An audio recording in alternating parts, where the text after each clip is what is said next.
கஷாயம் குடிச்ச 15வது நிமிஷம் பசிக்க ஆரம்பிச்சிடும். பத்திய சாப்பாடு சாப்பிடணும்.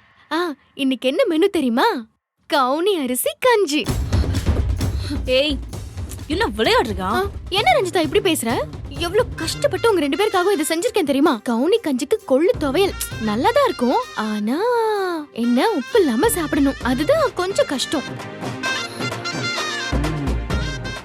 ஏய் அன்னக்காவடி, நீயும் அன்னக்காவடி கவுனியும் என்ன வெறுப்பேத்தனோனே பேசிட்டு இருக்கீங்கல்ல?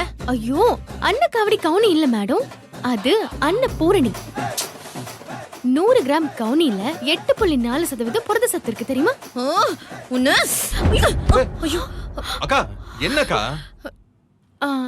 கஷாய சாப்பிட்டு ரத்த கொதிப்பு குறையலங்க. அதான் என்ன பண்ணலாம்னு பேசிட்டு இருந்தோம். அப்படின்னா 3 வேளை கசாயத்தை 6 வேளை கொடுத்துரு.